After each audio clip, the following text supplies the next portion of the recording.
Hello, everyone, and welcome to a new episode of Constructive Criticism. I'm your host, Spencer, and I'm joined by my co-host, Michael. How's it going? Michael, we are joined by the man in which you are a goat because of, Manny Mraz. Hi, guys. I feel like, more specifically, you were joined by Manny Mraz. That's true, I am. So, so Manny was at my house. I was like, I'm podcasting. It'll take like 40 minutes because we're doing a short episode. And Manny was like, that's too long. And I was like, do you want to join? And then he's just here. Yeah. Factual. Yeah. But also, you're crushing it on the local circuit with Pummeler. So, like, you deserve to be here. Thank you. I don't feel like that's very accurate, but thank you. Well, for those who don't know, Manny is a former co-host of Constructive Criticism. He's a fan favorite. People really, really love Manny. He has always great things to say, and we're excited to have him here with us this week. It's okay. So we're using a standing mic, so you might hear a couple of bumps as Manny and I pick up our drinks as we do this episode. But we're really excited to have Manny here as a surprise guest. And look at Michael's smile. He's excited. Everybody's surprised. Everybody's excited. So let's get right into this. So don't forget to check out both of our sponsors at both Oasis Games. You can check them out at mtgoasis.com. You can get 15% off of your first order by using the code CCMTG at checkout. You can get 4% off of every order by using the code Would That Be Good. Oasis is honestly the best. Also, I am finally able to announce that Nick Lassen, Vegas local, is moving to Salt Lake to be the general manager. Nick has been one of my very good friends for a long time in Magic, and we're very excited to have him joining the Oasis team, becoming the general manager. Expect him on a future episode as actually a guest to kind of talk about building a Magic community and stuff like that. But very excited. And there are two great people you should support, as well as Michael and Manny is a former employee there too. So just tons of Oasis love on this podcast. Check them out at mtgoasis.com. You can also check out our other sponsor at the Mana Base. You can get awesome Magic content there, whether it's top 8 competitor Danny Cathro on limited time only, or top 8 GP competitor Nikachu from the Merfolk Master. There's just great Magic content on that website, and you should go check them out at the Mana Base. And if you're looking for sealed product that Oasis Games doesn't sell, their sponsor at Fusion Gaming does offer that. So check that out at the Mana Base, and we really appreciate both those sponsors. Let's move on to our first segment every week on the show. We'd like to give it a little shout out to the newest patrons of our show. If you want to support this podcast, you can become a patron by going to patreon.com/ccmtg. Become a patron. Anything that you see fit is really appreciated. Starting at $1 or more per month. If every person listening to the show just donated $1 per month, Michael and I and Danny could quit our jobs and we could do Magic full time. Like, we wouldn't actually have to work. We would actually be able to go do tournaments and just bring you better Magic content. Look at that smirk on Michael's face. He's like, yeah, that's the dream. So I don't know if I'd call it working at Oasis work. But shout outs to Kyle, Natalie, Kenny, and John as our newest patrons. I think, if I'm not mistaken, they're actually all also Constructed Critics. So they all donated $5 or more per month, which means that they'll have access to deck lists early. They'll have access to Deck Doctor, just tons of benefits that come with being a $5 or more patron. And we really appreciate each of you. It means the world to us. We actually have a message that I got from Kenny yesterday as he became a patron. He says, I was clicking through patron messages and it reminded me to check you guys out. I was under the impression you guys were in the thousands per month. Your show is that good. I'll try to upgrade my pledge to a higher tier someday. Signed to the diaper guy. So for those who don't know, Kenny one day messaged me on Facebook and was like, hey, I want to support you. I want to help you with your new baby. How can I do that? And I was like, actually, like, it'd be really cool if you by changing your name to the diaper guy. Yeah, diapers would be great. And he literally sent us way more diapers than I asked for. I imagine that story going a much different direction. Yeah. Well, you're wrong. He just sent us diapers that we still aren't out of yet. So thank you so much for that, Kenny. I actually told that story on the podcast when it happened. But thank you so much to all of our patrons. It really does mean the world to us. We don't have a patron question submitted this week, but we do have a deck doc. We do have a deck doctor. But also, if you are a patron, you are able to submit your top 20 cards for Hour of Devastation for our set review next week. So go to patreon.com. There's a thread where you can just post your top 20, and then Michael will assemble that list and we will go. Your voice can be heard and we'll use your top 20 to help us influence the cards that we talk about during our set review for our top 20 cards of Hour of Devastation. So check that out at patreon.com/ccmtg. Let's go on to our first segment, which is hashtag always improving. Hashtag always improving is the point of this podcast. We believe if you're not getting better, you're getting worse, and we want to be doing what we can all the time to try and improve. I want to start with Manny this week. Manny, you just got back into Magic the Gathering. Yes. You were like, hey, I want to play again. I miss it. I want to play. Like, you went back to your roots in like this aggro deck, but you actually picked up a deck that's really, really hard to play, in my opinion, in Green Red Pummeler, and you went and you just started crushing it. Yeah, I mean, with that, not knowing anything about the meta, not knowing about even what cards are, what's being played, what decks are out there, I needed to find something that would fit my play style, number one, and that would be proactive. I still know how to play Magic. I understand the strategy behind it. A lot of those skills don't go away, even though they're not quite as sharp as they were. And this deck just felt right to me. It felt like something that I could pick up and go.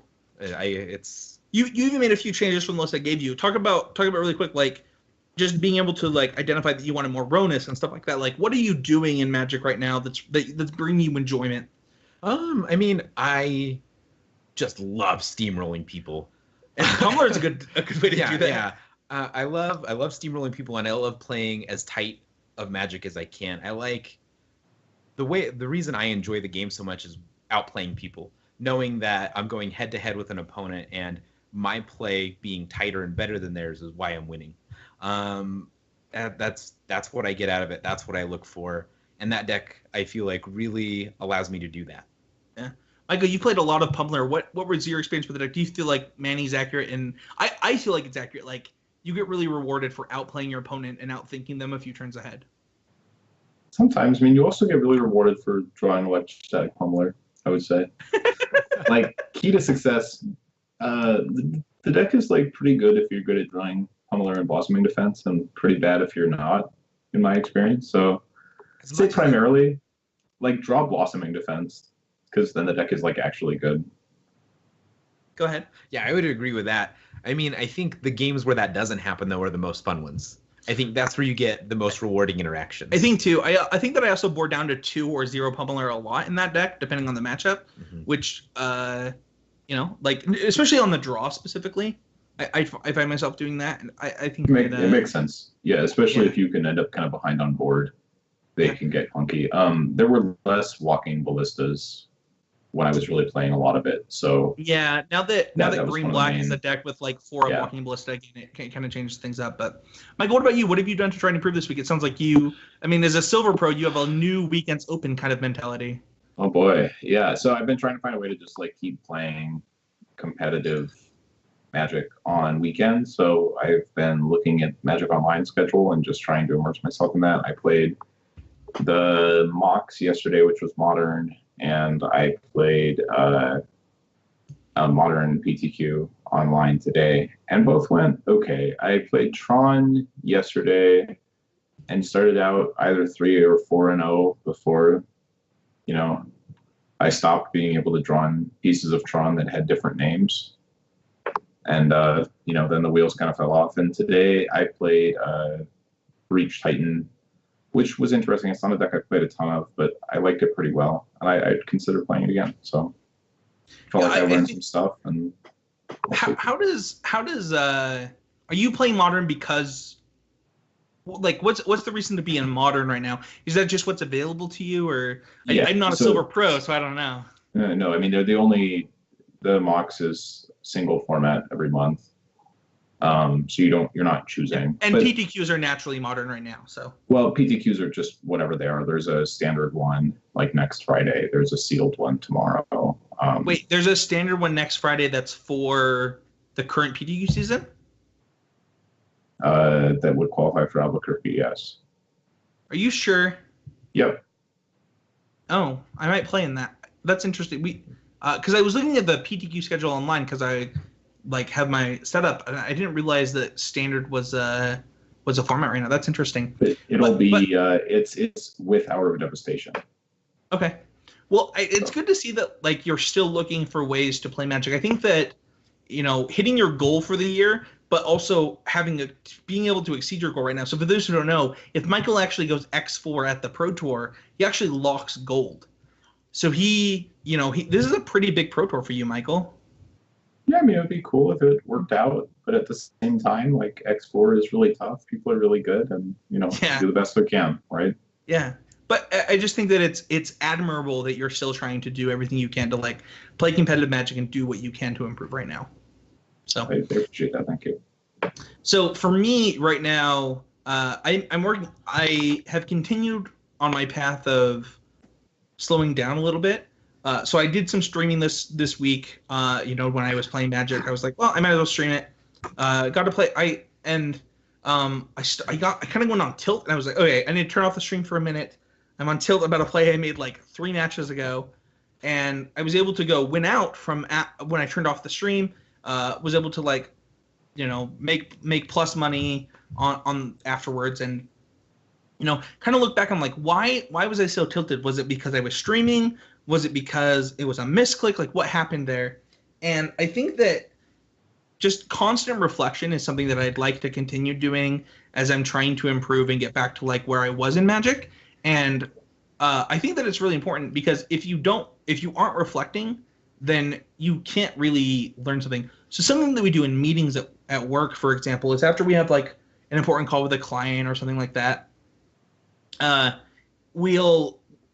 that I started on our team is, okay, after the call, like let's actually reflect on what went well, what we could do better, and what we learned. The reason is not actually what you think it is. It's actually not to collect things. It's actually to make you think. It's actually the real purpose is to make you think about these things that are actually important. And I think that applies to Magic too. After a match of Magic, think about what you did well, think about what you could have improved on, and then think about what you learned. And if you do those things, I actually think that you'll learn faster and you'll understand your games better. And that's something that I'm trying to apply to my Magic game right now. Yeah, I think being reflective in general just like really adds a lot. And I think being conscious of that, like trying to make that something that you're doing actively rather than something that you hope is happening for you, is really difficult at times, but like really, really important. Yeah, I think so too. Manny? I think it's hard to ever improve at anything if you can't identify what you're doing wrong. Yeah, you for one. For those who know Manny, who's been away from the podcast for a while, you've just been getting mad promotions at work, like changing jobs, like changing careers. Like you were getting promoted at your old job, went into a new place, got promoted. Yeah. Like you are somebody that even though you're not playing Magic, like you still embrace this always improving mentality and like trying to improve in your real life. Absolutely. Why is that? Actually, I believe it is because of Magic. So it's the corniest thing I'll ever say in my life, and it's terrible that it's going to be recorded. But Magic is a really great tool for teaching me valuable life skills that I transfer to everything and anything, whether it be boxing, shooting, my professional life. Just everything I do, I try and do a little bit better every time I do it. Yeah, and like I was watching some of your shooting videos. So there's Manny has moved on to blowing stuff up with guns. It's pretty impressive, and like I just think that having that mindset is really important in life, and I think Manny really exemplifies that, and I think that's why you're one of the fan favorites. Let's move on to I can compliment you without you blushing. It's okay. Tears. Let's move on to our next segment. So our next segment every week is our deck doctor. So every week on the show, we want to talk about a deck that one of our patrons of $5 or more sends to us and kind of go over it. And we talk about 3 specific things: what we love about the deck, what we would change, and where we think the deck stands today. So, Michael, why don't you go ahead as our designated reader and read this deck list for us? Yeah, it's a talent, especially because this one is in alphabetical order. So we're going to start by reading the lands. There are 3 Canyon Slough, 4 Foreboding Ruins, 9 Mountain, 2 Smoldering Marsh, and 4 Swamps. For creatures, you have 4 Blood Rage Brawler, 4 Haunted Dead, 4 Hollow One, 4 Prized Amalgam, and 4 Scrap Heap Scrounger. So and then 2 Unlicensed Disintegration. Well, those aren't creatures. Oh, I'm sorry. And then spells. We have 4 Cathartic Reunion, 2 Cut to Ribbons, 4 Fiery Temper, 2 Key of the City, 4 Lightning Axe, and 2 Unlicensed Disintegration, with the sideboard being 2 Abrade, 2 by Force, 2 more Cut to Ribbons, 3 Descended Mindbender, 4 Labor of the Heart, and rounding out the play set of Unlicensed Disintegrations. Okay. Okay, so first of all, to start off, this deck is this deck is featuring cards from the new set. Specifically Hollow One. Hollow One. Yeah. So let's kind of start with that. So what does that card do, Michael? So I haven't looked at this card today, but my memory is that it's a 5 mana 4/4 that costs 1 less to play for each card you've discarded or cycled this turn. I think it's 2 less. Is it 2 less to play? Yeah. Okay. I think it's 2 less and it has cycling for 2. So it's 5 mana for a 4/4. Each card that you discard makes it cost 2 less. 2 less. So it can be yeah. That's an interesting one. So it costs 1 mana from a Haunted Dead, right? Or a Cathartic Reunion, yes. Okay. So like on turn 3, it's a 1 mana 4/4 plus whatever effect you just used. Yeah, at least potentially. And I think that that's like clearly pretty powerful. My main concern is just that maybe Key to the City will help alleviate this, but as the game goes on, I worry about actually without cards with cycling. So like cards with cycling work better in some ways than like Haunted Dead does with Hollow One, would be my guess, and that's because they actually replace themselves in your hand, right? So it's hard to keep having all of these cards that are making you discard over and over and over again between like Blood Rage Brawl and Haunted Dead, and still have more cards to discard and Hollow Ones to cast and land drops to make. Does that matter when, like, because the Hollow One's already in play? Unless you have to do it earlier. But the thing is like, here's my thought, and maybe you can speak to this, Michael, is that I don't know that I'm going to skip, like, the turn that I'm going to play I don't know that I'm going to skip, like, a turn where I'm going to play something like Cathartic Reunion so that I can save it for a Hollowed One, which is my problem with the deck. Like, if I can Cathartic Reunion on turn 2 and put a Haunted Dead and a Prized Amalgam in my yard, I'm just going to do it. Right. I worry that in this style of deck, it's going to end up being more like a 3 mana 4/4 with a pretty big drawback a lot of the time. So what's the drawback? Well, that you're having to hold it, right? Yeah, That it's secretly a 5. It's like, what is the card that you can, like Illusory Angel, where you can only cast it if you've played a spell before it this turn? Oh, sure. Is that I know what you're talking about. The white 3/3 flyer. It's 2 and a blue for a 4/4 flyer, but you can only cast it if I can't remember if it's another creature or just a spell. Oh, I was thinking of the 3/3 for white. Sure, like Sarah Avenger. Yeah. Yeah, but kind of the same idea, right? Where like the cost is good, but I think that it ends up playing a lot more like Sarah Avenger, and I wonder how much. Like with Sarah Avenger, the evasion is really key. If you aren't flying over things and you're not really coming down, especially early, like if it's still coming down on turn 4, it's good for going wide. But I feel like this deck is already pretty good at doing that kind of thing with Haunted Dead and Prized Amalgam. Yeah.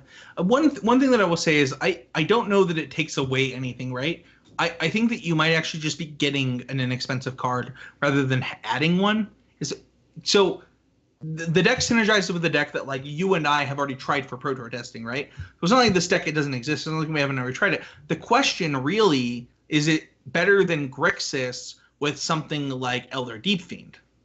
Well, something like that. I would be curious to try a mana base that included more cycling lands. I would be curious to try Grixis for that reason. Because I think one of the ways Hollow One is really sweet is if you actually are just like getting to cycle 2 things for free as you play it. Or something along those lines. Like rather than trying to sort of cheat it into play, I'm interested in, as we get to the mid game, is this a card that lets me turn lands into something else and advance my board state on the same turn? I think it might be interesting, and it might be able to do the same thing really in this deck too. It's hard to say, having not actually played any games with the card, obviously.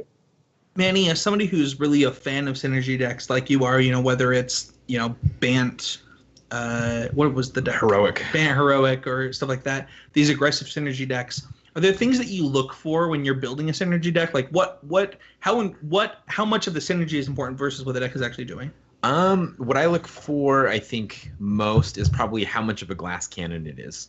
I mean, synergy is great and it's fantastic when you can get it going, but what's your game plan if you can't, or if things don't go the right way? Okay. That's typically what I look at. All right. I like that this deck specifically has a lot of stuff that I'm cool with discarding, like between Scrap Heap Scrounger, Prized Amalgam, Cut to Ribbons, and Fiery Temper. One of the things that can be awkward in decks like this is you'll just get into spots where you actually don't want to discard some of the cards in your hand, but you have all these cards that discard as a cost. My one note from trying decks like this in the past is that I've always been pretty underwhelmed by Blood Rage Brawler, mainly because so much of the time you end up having to cast it off curve that it ends up sort of like my same concerns with Hollow One sort of are the same as Blood Rage Brawler, Sure. right? That like if I'm playing it on turn 3 so I can cast the Fiery Temper, I'm discarding as well. How much does it really help me that I'm getting a deal on the 4/3, right? Like it's obviously something, but it also cost me 2 cards. So it's like there's just real cost there. That makes sense. Well, I hope.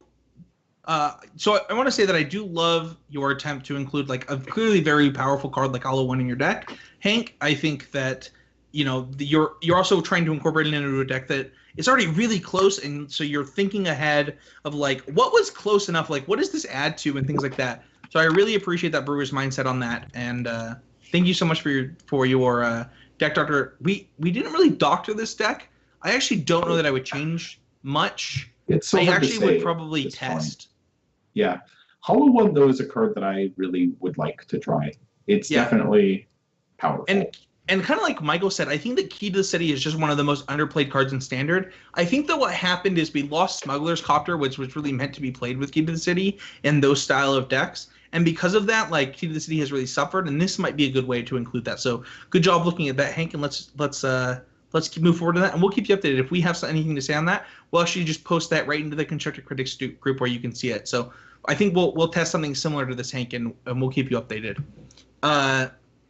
Let's move on to our next segment, which is Card of the Week. Card of the Week is something we do every week. Once a month, we'll give out Card of the Month and give out a play set of something super awesome. This week is Oketra's Monument. I was going to do Card of the Week this week, but the only card that spoke to me was Oketra's Monument, so I didn't want to give you a play set of an uncommon, so that's why we're not giving out Card of the Month this week. But Oketra's Monument is just putting in weird work. All right, so for those who don't know, the card is 3 mana for an artifact that whenever you cast a legendary artifact. A legendary artifact, thank you. That whenever you cast a creature, you put a 1/1, is it warrior or soldier? I think it's like a cat soldier or something with vigilance. Yeah, into play. And then it makes white creatures you control cost 1 less. I played against this. Oh, you beat it. I did, yeah. Yeah. So I have not lost to this card yet. I played against the blue-white version twice on Moto this week because the deck top 8 of the SCG Invitational. But I want to say that this is a card that I'm sure that we just got wrong on the podcast. When we do these set reviews and we don't include cards like this card is clearly making an impact on Standard. I don't know how long it will be for, but I think that when I heard this deck was a thing, I dismissed it. But since playing against the deck, I do think that it has a legitimate strategy between it and Dusk to Dawn that I didn't expect it to have. You're nodding your head. Dusk Dawn is cool. And Todd Anderson playing the version from Magic Online with the 4 Cloud Blazers and the 4 Spell Quellers seemed pretty sweet. Like Cloud Blazer especially, you can just kind of actually go off when you have a monument in play. Costing 4 and then you draw 2, gain 2, make a 1/1. And then next turn just play 3 spells. Yeah, it's just actually powerful. It's kind of a weird deck, and it's probably only a very good deck as long as Westvale Abbey remains legal. Well, legal and powerful. Sure. Right? I mean, because there are times where Westvale Abbey just gets kind of crappy. Manny, you were saying you played against this deck. I assume it was the mono white version. No, it was a homebrew. I probably wouldn't put any validity in my play against that deck as far as what kind of cards information. did you see though? Just not good ones. But the deck doesn't play good cards, so that doesn't mean that it's not a deck. Oh, okay. So like things like Aviary Mechanic, like the 2/2 that bounces a guy. No, I didn't No, see that. what kind of cards did you see? Just nonsense, man. Like honestly. The deck is nonsense. So I think that Okay. what you're seeing is So you're thinking I saw what Yeah, I I saw. think- I just didn't so understand that one it of was the cards good. that really impressed me was it Hanmar Militia. What is the name of the card? Hanwar Militia Captain. Yes. Wow. I- This card, he played 3 of them the following turn, and I was like, oh, I lose this game. This is Yeah, a game nice. I They have lose. like 3 10/10s that also make guys. Yeah. So, this seems so what good for me. does this card do? Why is this card in the deck? So Michael? it's just a bear, right? And then if you have 4 more creatures during your upkeep, I believe it flips. And if it flips, then its power and toughness are each equal to the number of creatures you control. And on your end step, it makes a 1/1. So it just kind of gets out of control. You're like, everything's fine, everything's fine. Oh, I'm chump blocking with my 8/8 Bristling Hydra. What happened? Yeah. So They're like, nice glory bringer. Yeah, Yeah, you're not I exerting think- that one. I think that what the blue-white deck was able to do was able to kind of cut the chaff from the deck, play less of like the quote-unquote bad cards, and like play more of the real cards that the deck is offered. Also being able to like have this weird spell queller plan. I think that the deck just had a lot added to it by just adding blue. Michael, you seem to think the same thing. Yeah, I mean, I think Cloud Blazer makes a lot of sense because one of the ways the deck can kind of just if you draw a couple too many lands. I know people were playing Bygone Bishop before. I don't know if they still are, but it's really, really mana intensive, and you don't really want to play a very high land count to begin with. So Aviary Mechanic is one way to mitigate flooding a little bit, but it's a pretty bad Magic card without Monument. Yeah. And Cloud Blazer, while also kind of being bad without Monument, if the game devolves into something pretty grindy, you can just pull way ahead of your opponent over a couple of turns with just Cloud Blazer into Aviary Mechanic, pick up my Cloud Blazer. Sure. Right? I think it's kind of cool. Yeah, I think Oketra's Monument just made unplayable cards playable, and that is just the kind of typical card that you'll miss in a set review. So it's just a cool card, right? I mean, it's kind of a weird deck, but I don't know. It's not often that you're playing against an Aviary Mechanic and you're like, oh boy, I really hope they don't draw a second one. But I've had that feeling a couple of times where I'm like, man, if they draw a second Aviary Mechanic, I am screwed. yeah. Let's wrap that up. So that's card of the week this week. Don't forget to be prepared for Oketra's Monuments deck. So we were gonna do power rankings on Pauper this week, but it's 4th of July weekend. We don't want to control people's lives too much with a podcast. So we're actually gonna skip deck of the week and power rankings. However, if you are interested, we are interested in producing a Pauper podcast. So we have somebody who's actually already offered to do hosting. I'm happy to help with the producing. Helping with kind of outlines of shows, things like that. Message me. That's Spencer Stephen Hallen on Twitter. We want a competitive Pauper podcast. Pauper is exploding on Magic Online from things like these. What are they 2Ks on Magic Online every weekend? They're crazy. What are you saying? Yeah, you can play some pretty good value events on Magic So Online. Manny's away for Magic. So for those who don't know, Legacy, Vintage, Modern, and Pauper all have these insane and one-on-one it's commander. one-on-one commander too, right? Yeah, all have these insane 2K events on Magic Online every weekend. No, it's not as bad. It's different than regular commander. I'm still my mind is being blown from the one-on-one commander. What? It's not the same as regular commander. It has different ban lists. It's 1v1 commander. Okay. It's fine. I understand the confusion. It's only been 14 months. But yeah, so if you are interested in hosting a competitive Pauper podcast, we want to help with that. So message me at Spencer Stephen Hallen. Let's move on to our training grounds this week. So this week we want to talk about what removal you should put in your deck. One of the great reasons to have Manny on this podcast is Manny has played aggro and control extensively in his time playing Magic. So this is something that he can speak to And we want to talk to you really quick about like the kind of things that you should consider when picking your removal spell, more than like telling you what to put in your deck. Because, teach a man to fish, he can catch a lot of fish. Hand a man a fish, he's got a fish. That kind of thing. I'm sure I said that wrong. Actually, I know I said it wrong. But let's get right into this. That's the right idea. Let's start with the first question, Michael. And this is one that I think that people get wrong sometimes. We can look at the Oketra's Monument deck, for example. Does your deck want removal? Well, I think the answer is usually, but maybe an interrelated and kind of integral question to answering does your deck want removal, since the answer is usually going to be yes. The question then is, what would you want removal for? Right. And also right? How much... So not all removal is created equal. And more than like, does your deck want removal? Why does your deck want removal? Yeah, a good example of this is like burn decks are happy to play, or aggro decks are happy to like play burn spells as removal that go face or creature. But like, is it really removal, or does it act as removal? Another example is like mono white aggro decks are like, they want tempo spells. Sometimes the best tempo spells are removal. But like, or like Searing Blaze in burn, right? Like, yeah. So Searing Blaze feels really powerful out of burn. So why wouldn't Jeskai Control want to play Searing Blaze, right? Even if Searing Blaze cost like red white, or it was palatable to cast, I don't think you'd see most decks playing it. Yeah. No, I think that what your deck wants is going to be important in this, and we can't tell you what every single deck is going to want, but it's going to be something that you're going to have to think about as you're picking your removal package.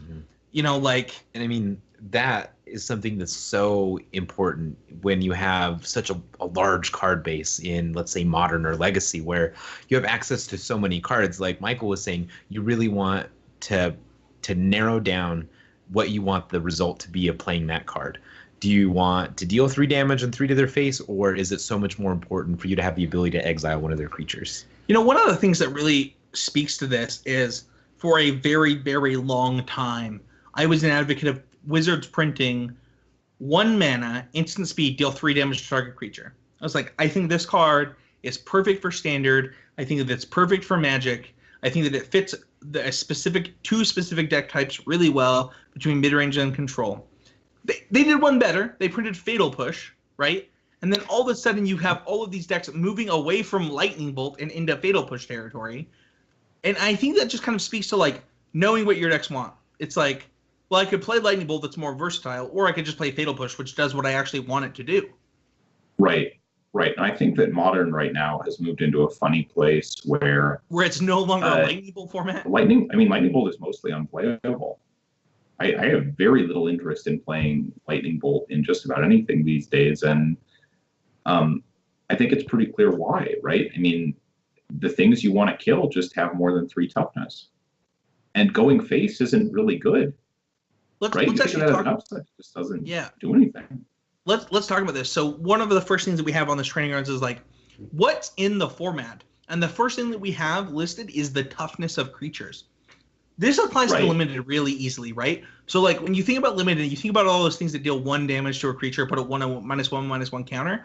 Those cards are directly playable depending on the number of playable X1s. This is true for Standard too. So when you look at, like, let's look back to the Primeval Titan Volakut Standard, where Lightning Bolt was in the format for 2 years. And what did they do? They printed Overgrown Battlement as a ramp spell in that format, right? It's an 0/4. It's a 0/4 creature that you can tap to add 1 green mana to your mana pool for each defender in play, including itself. Why did they do that? They did that because they're like, all right, we need to give you a ramp spell that's good against aggro, that also like is good against Lightning Bolt, and they purposely did that. And this is how they dictate a lot of things. You look at the times that they print things like Doomblade versus Ultimate Price, right? They do this because of what's in the format, right, Michael? Right. And then when you're considering what you're looking at playing, right, Ultimate Price is maybe great if you're looking for a removal spell to play against mono red, right? You're thinking, all right, I need a cheap removal spell to kill early creatures, to kill Goblin Rattlemasters. Ultimate price, great choice. Now, Right. if you're expecting to play against a lot of, Abzan and you're needing to kill Anafenzas, Siege Rhinos, and Fleece Mane Lions, Ultimate Price looks kind of stupid. And Right, if you and look I think- back, if you look back on some of those formats, you'll see something like Grasp of Darkness seeing 0 play, right? So the toughness and power of creatures really does dictate. Grasp of Darkness in the Ishkana format was not that good because all you cared about Right. killing was Ishkana, right? So you would play other things to try and deal with Ishkana. And that same thing can be applied to Standard today, where you have to actually understand, like, if my removal is dealing damage or -1/-1 counters or -X/-X, this is something that I have to consider before putting this card in my deck. Right. So I think the Oketra's Monument deck is a really sweet example of this. So it has they typically play 2 different removal spells, and these removal spells are Dusk Dawn and some number of Stasis Snares or Cast Outs. So when you look at this, what are they trying to kill? So Dusk Dawn, I think, is relatively obvious. They basically just don't have anything that gets over 3 power. So the deck, because it makes so many 1/1s, is bound to get in a lot of board stalls. And, having this card to solve that problem, really powerful. Stasis Snare or Cast Out are interesting in that I think they keep you from dying to Heart of Kirin, and they stop Avacyn from flipping. So you sort of picked 2 very specific problems in the format, or with what your deck has to deal with, and you're saying, okay, so we could play Declaration in Stone. It's more efficient. It's But cheaper. instant We're a deck speed that plays a deal lot of with cheap spells, Avacyn. but it doesn't solve a problem that we actually have. And I think that can sometimes be true of even spells that are good in a vacuum, like Declaration in Stone, which has seen very little play in the last 6-8 months, mostly because of vehicles. It can be true of Grasp of Darkness at times, either for mana consideration reasons, if it's just very difficult to play a heavy black deck, or if the -4/-4 isn't particularly relevant. But I think just being able to identify when a spell is good and bad will really help you choose the right ones to play. Go ahead. Oh yeah, I was gonna say the important way to look at it, I feel like, is these cards are answers to questions you have. What can't you beat? What do you need to beat? And that's where your card selection comes into play. And I think that, Michael, one of the points that you mentioned for Avacyn, for example, is kind of important to our next point, which is like, in this format, what turns matter? When do I need to have answers for particular cards that I might have a hard time with? Like, I have to have this card have a mana cost of this to pick the removal spell in my deck because this is a hard turn for me. Absolutely. And I think that what you might see with a card like Declaration in Stone is, although it's cheaper, you are so often just playing to the board on the early turns of the game because very few of the early game creatures matter to you, that being cheaper is not as much of an advantage as you might think it is. And in fact, the cycling of something like Cast Out might actually prove more relevant because you're able to just get rid of it when you're not looking for that specific removal spell. So it's not always completely intuitive, but I think if you look at these decks and you think about, why are they playing what they're playing? What, like Manny said, what question are you trying to answer? What is the question what cards specifically are giving you problems? Not just what decks, but what cards? You can really get a good feel for why you should choose to play specific removal spells in different situations. And I think that another thing, and the next one of our list, is kind of the converted mana cost of cards really matters when you're picking your removal spells. So, for example, if I'm trying to answer like a 2-mana threat, I'm probably not going to pick a 4-mana removal spell to try and do that. And I might actually pick a different deck if I actually can't find the right answers and the right removal. When you look at something like Heart of Kirin or Scrap Heap Scoundrel, there's a reason the go-to answers are Magma Spray and Ether Meltdown. It's because you have to answer the cards correctly, otherwise you're going to fall behind. It kind of ties into the turn that matters too, right? So if one of the reasons that Cast Out is an okay answer against Avacyn is because you can answer Avacyn on the play or the draw with it, and you have to think about those things when you're picking the cards you want to play with. Yeah, and I think, again, a lot of this just comes down to if you play matches with a deck and you sketch out what is problematic for you, it's usually pretty clear what removal spells you could potentially want, and from there moving into sort of a mix, right? So looking at the turns that matter. So is it really important that you are able to, say, kill Grim Flayer on the draw? You might not want to try to be killing it with Grasp of Darkness because it might be hard to have untapped black into untapped black on turn 2, or untapped green into untapped black, so that you can play another spell along with your Grasp of Darkness. Whereas if you're killing Heart of Kiran, the critical turn is one later, so maybe Grasp of Darkness is a better spell for that. You know, when do these spells have downsides, right? So if people are really keen on Veteran Motorist, you might like Grasp of Darkness a little bit less in that it obviously can't answer a Gideon, but it might also sometimes not answer Heart of Kiran. Manny, right?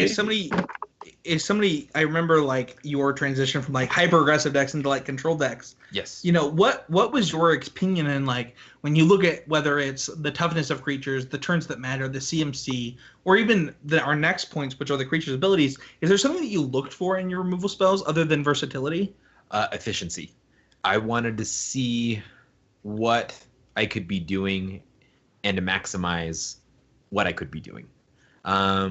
It was very important to me, right?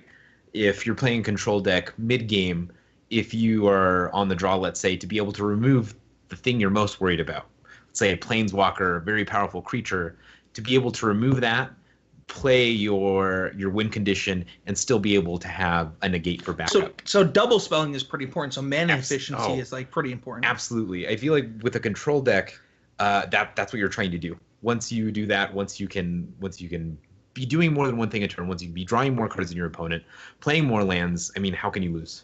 Yeah, one of the reasons that I really like Green-Black in this format is actually its ability to double spell, Michael. Is that something that you've experienced in Standard recently, is like the deck that gets to double spell first is often the deck that pulls ahead, which is why Mardu was ahead for so long. Right. I think both Green-Black and Mardu are very good at that right now. And I think that because they're trying to play, you have to look at the spell in the context of the deck, right? So why is it that Green-Black and Mardu are able to play all these fatal pushes, but control decks aren't, right? It's a combination of being able to turn on Revolt and trying to end the game in the set of turns where the only things that are in play are things with CMC 4 or less. Right. So in those decks, when you're talking about double spelling, you're looking at like playing a 2 and a 1 or a 2 and a 2 maybe on the upper end of that, right? Very, very rarely are we talking about playing like a 3 and a 4, right? When you're looking at control decks, sometimes double spell might be Glimmer of Genius and Harness Lightning or something along the, or Glimmer of Genius and Disallow, right? So you have to evaluate the cards within the context of the deck you're looking to play them in as well. And I think that, you know, like when we talk about the ability of creatures, the things that I have written down is Indestructible and Hexproof. Indestructible doesn't really matter right now. It is something that you have to think about whether, like, Gideon matters, right? So I actually had a game in the top 8 against Matt Kling where I was looking at my hand and I was like, I wonder if I can do this to this Gideon, and had to read Gideon to check. And I could not. So Gideon actually becomes indestructible. But something that's important, though, is Bristling Hydra is everywhere, and it gains Hexproof. Blossoming Defense is everywhere, and it you know, gives Hexproof. So Hexproof is something you have to really worry about. The cards that you have to play are important. They don't just naturally have Hexproof, but Hexproof is something you have to worry about. But one thing that I will say, you know, as you were saying this, I actually thought about Longtusk Cub. Longtusk Cub should be, from pure power level, should actually probably be one of the best cards in the format. But the fact that Mardu and Green-Black both get to answer it with a 1-mana spell like Fatal Push is actually really important. Because it actually doesn't matter what part of the game it's on. This card that should actually take over the game and just really destroy people is answered by this 1-mana spell, but that both of these best decks get to play. Right. In addition, I think when you're looking at removal spells, it depends on the style of deck you're playing, right? There's a lot less of a cost to holding up Grasp of Darkness in a deck where you're kind of planning on leaving mana up anyways, as opposed to a deck like the Black-Green Constrictor deck, where oftentimes you're spending all the mana on your turn, right? So if we're looking at spells we're comfortable holding up, you might say, well, my opponent might have Blossoming Defense, so I don't really want to cast this Fatal Push right now. I'm going to cast it at a time where I think it will tax his mana, or I'm going to try to essentially strip mine both of us, right? If I have to hold up this black for Fatal Push, and he has to hold up this green for Blossoming,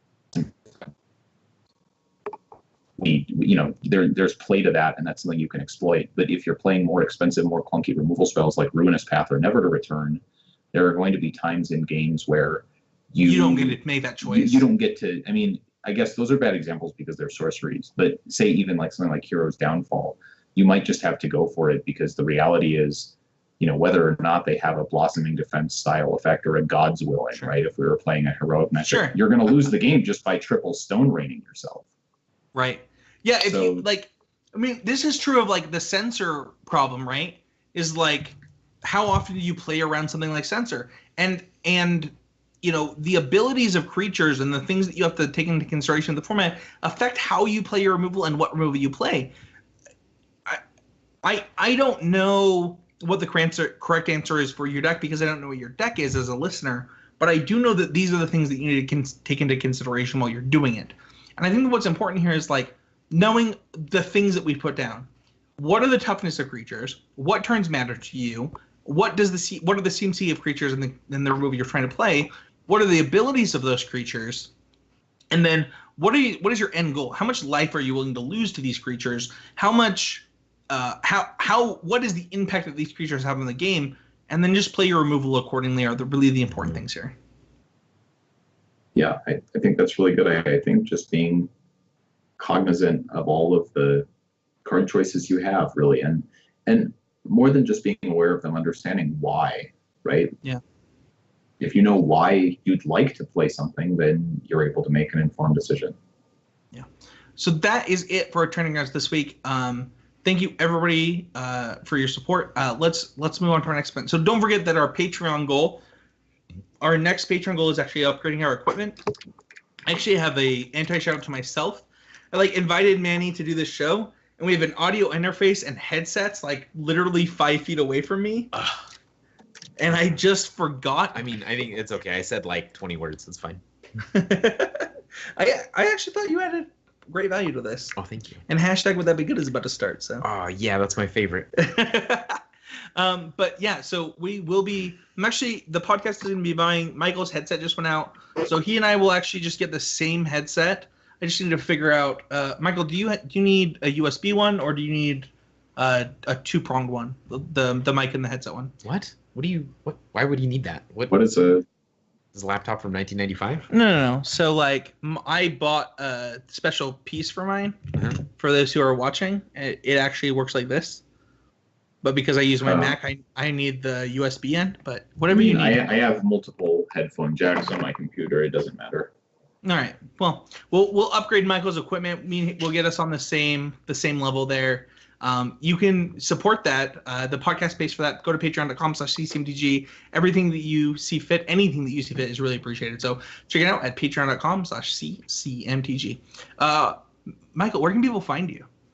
You can find me on Facebook. My name is Michael Hindrocker. You can also find me on Twitter at MagicMikeMTG. Manny, if people want to learn about your gun habits and your champion gun tournaments, as well as your pummeling people, where can they find you? I don't know, actually. I don't know any of my Twitter or Instagram I know. names I'm pretty anymore. sure it's Rain Manny. Oh yeah, it is Rain Manny. I'm pretty sure it's Rain_Manny. Got that at a PPTQ. And then you can also find Manny in the Constructive Criticism Facebook group. He does comment there, ask questions there. He interacts with people who mention him. So you can do that. I'm like the boogeyman. If you tag me, I will come. So you can do that at the Constructive Criticism family. You can find me on Facebook at Spencer Stephen Howland. You can find me on Twitter at Spencer13H. You can find the podcast every week on ConstructiveCriticism.com, MTGcast.com, and the Manabase. So and on YouTube and Twitch now. So thank you so much to our executive producer. Executive producer? That's not what he is. He's a technical producer. He doesn't get enough credit. His name is Mason. Maybe you should make him an executive producer. No, I'd have to pay him more. Mason, why don't you unmute your mic and tell people where they can find you? You can find me on Twitter at SOVMason, and then you can find me in the Constructive Criticism group in the Criticism Critics. Is that what it's called? The Patreon one? Constructive Critics, yeah. Constructive Critics, But yeah. they also can watch you stream. Where can they watch you stream at, Mason? They can find me at SOV Live on Twitch. I try to stream Sundays, Mondays, and Wednesdays for a couple hours each day. So try to stream today, it crashed, but try and do that every week. So it's awesome. And Mason, find it here. I was gonna say Mason is awesome. He deserves all of the credit that we try and give on the show, plus more. So shout out to Mason for all he does. Michael's smile is because like Mason's probably underpaid, and we really appreciate him. It's all good. At least your wife stood up for me. That's what really matters. Yeah. All right, turn off your mic, Mister. I like pineapple on Get pizza. that Screw you. pineapple off your pizza. Yeah. Yeah. Pineapple belongs on pizza. It's a good thing Manny's not on a coast anymore, else we'd have to fire him. You can join the conversation by joining the Constructive Criticism family, which you've already mentioned. You can also tweet at us with hashtag Would It Be Good. You can also join the Discord channel, which is super inactive. It's our fault for not keeping inactive, but I'm actually logged in all day at work. So if you want to join the Discord channel, I'm actually just in there. I'm always in there. So you can find all of those links on the contact page on constructivecriticism.com. And you can also join the clan. You could message me at Spencer13Deb on MTGO, and we'd be happy to add you to that clan. And you can also tweet at us with hashtag Would It Be Good. Hashtag Would It Be Good is our Twitter outreach program. As Michael likes me to say, if you tweet it, we'll read it.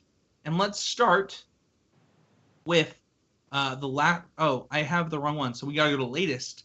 And we have the Matt finding out that Portal 2 is only $2 on Steam because it's 90% off for the summer sale, and having $2 in your Steam wallet. Hashtag Would That Be Good? That seems good. Portal's pretty good, right, Manny? I never played it. Oh, you should. It's. I like only play video games where people's brains get splattered. Oh, okay. Have you played it, Michael? Yeah, I've played some of it. I think the real sweet thing here is like if you have $2 in your Steam wallet, like, and then you gotta buy a video I don't game. really want to add more, but like, if I could use it all, yeah, that sounds great. It's like paying for something at the gas station in exact change. All right, I need to understand this. So we have Matthew Gellies. Oh my gosh. Iglesias. Iglesias says, shut up. I appreciate you not swearing. Yeah, you're welcome. It was very hard. If only journalists in the briefing room had pocket-sized cameras capable of shooting video and connecting to the internet. And then still more info. This has got to not be for us. This is not. This is the first not for us in a long time. Like since like jelly donuts and like all kinds. So hashtag Would It Be Good. A sea of eyes, and then a link to the Amazon. So here's the thing. A sea of glasses. They're Snapchat glasses that you can buy. All right. So here's the thing. We don't talk about politics on this podcast, but also, I mean, I think everyone should call Sean Spicer spicy. So Sean Spicer got fired. Oh, he did? Yeah. How did I not know about this? I'm gonna miss those Saturday Night Live skits so much. I think that might be why he got Melissa fired. McCarthy is so funny. All right. No comment, but also like freedom of the press. Jared says at Spencer13H, adding Young Pyros and Jace Ruben's Prodigy to Gracious Shadow with claim to fame. Hashtag Would It Be Good. So I don't have an opinion on this. So I've thought about claim to fame a lot over the last like 3 days. So for those who don't know, it's a split card that's 1 black, return target creature with a current mana cost 2 or less to the battlefield for 1 black, and then its aftermath is a red and 1, or is it a red and 2? I think it's 1. Do you know, Michael? It's 1 and a red, and it All right, also simple summon gives it haste. 2 plus 2 plus 0. Plus 2 plus 0. Sure, whatever. I'm not worried about that part of it. So here's the truth. Giving Jace Ruben's Prodigy haste seems powerful. I don't know. I don't know what you're cutting from this really tight deck for this card. You would just have to rebuild the deck a little bit. It would have to be built differently. I don't think Young Pyromancer is good enough. I think Young Pyromancer specifically almost good enough. just needs Cabal Therapy, but Thought Scour makes me pretty interested in trying some number of Claim to Fame. It's also just pretty good with like Snapcaster Mage. Right? Like Yeah, if you can just, like, I think rebuy Snap a is like the Snap. reason to play the card. I'm not sure you need Jace. Yeah, I think so too. I think Snap is just good enough because like it's a Snap at a discount, right? It's not like you're playing 2+1 for the card. You're actually just playing 1 for a Snapcaster Mage, and then it snaps back whatever you want. All your spells cost 1 or 2 anyway. It just doesn't matter. Oh. And I mean, you can also like snap it back, and then Snap comes into playability, can target it, and then you can like unearth Yeah, your it's- Death Shadow too. It's kind of gross. At Spencer13H, this is from Just Guy Ascendancy, which is Andrew. He says, Mason didn't tell you about the pizza thieving experience at the PPTQ Saturday, LOL. Hashtag would it be good? Hashtag it's cool. Hashtag I'm commentary. So here's the thing that I know about Mason is he likes pineapple on pizza. I don't trust him with pizza. He's probably going to steal it. He's probably going to put pineapple on it while you're not looking. He's a disgusting human being. You mean he's gonna make that? And Well, can they hear he'll you? just he'll just put pineapple on it, and then no one will want it anymore. So it's as good as stolen. This is me dropping the mic. All right. Okay. At Ruben says, at CCMTG, Exelon vehicles, pirate skyship pulled by pterodactyls. Hashtag would be good. So this is a following tweet, like by him asking, how does Ixalan affect the kind of the vehicles deck? So once Gideon rotates, I actually already answered this on Twitter. I don't know. So do I believe that vehicles are strong? Yes. Do I believe that we have support for the vehicles after Gideon rotates? Yes. Do I know what it looks like? No. Could it be a 3-color deck that isn't Mardu? Maybe. It could be I think green. White. Go ahead. The green red shell, because people have played Heart in there, and it's been pretty good. Like it's pretty good Yes. with Greenbelt Rampager. Yes. Pretty good with Ronus, that kind of stuff. I don't know. I'd be willing to try it at least, but obviously, like it's kind of You're it's kinda mind blown pointless right to- now. Hmm. I sent you that deck list. So Manny's been playing Pummeler. There's actually a green-red energy deck that like doesn't play Pummeler that plays Heart. Yeah, it's just like less pump spells and no and more pummelers. creatures and removals. Yeah, sure. Sounds better. Well, it depends on if you're on Depends the on how play, many it's walking definitely not ballistas you're better. playing against. Yeah, and it depends on the walking Basically. list. It kind of just depends. Okay. Bachelor in Paradise shooting again, so we will have it this summer. Manny, what do you think about this? The Bachelor? Yeah. I mean, I don't watch that show. It's weird. It's like a bunch of psychopaths doing really gross, just unethical things to each other all the time, and people watch and pretend like it's normal. So is it Corinne? Is that her name? I don't know. I'll have to defer to Michael on the babysitting front. Michael, is this good or bad? I don't know. I mean, I'm not going to watch it either way. So You have like one person dating like 20 other people, right? yeah, And That's on not the- how on the Bachelor in street- Paradise doesn't work that way. Look, I don't care. Look, you have one person dating 20 people, and if you hear about somebody doing that on the street, they're like disgusting and immoral. But if it's on TV, it's okay, and everybody loves it and talks about it and watches it. It's weird. It's weird. Got to meet Rain Manny. I can only assume this is what it's like when you meet the leader of a cult. The hashtag would be good. Hashtag Moonies. What is Moonies? That's the name of the cult. The name is, you named your cult Moonies? I mean, we're going to the moon, so. Manny, how do you feel about Michael? so How do you, I clicked on the hashtag Moonies, and it's a bunch of Sailor Moon stuff. So I don't really. No affiliation. Manny, I need to. So Michael has picked a goat token. Yeah. So Michael is willing to be sacrificed to your cult. And you started this cult on this podcast. How do you feel about the progression of the cult? What do you stand for? Can you give us our listeners a little insight into like what is this cult? What does it mean? No and no, but I can tell you that it's only fitting to sacrifice the greatest of all time. And you believe that Michael will one day be that? No, I think he is that. He's just on his way. It's like his origin story. All right. Oh So man. thank you everybody for listening. Don't forget to check out Oasis Games as well as the Mana Base and our Patreon at patreon.com/ccmdg. And we'll see you guys all next week.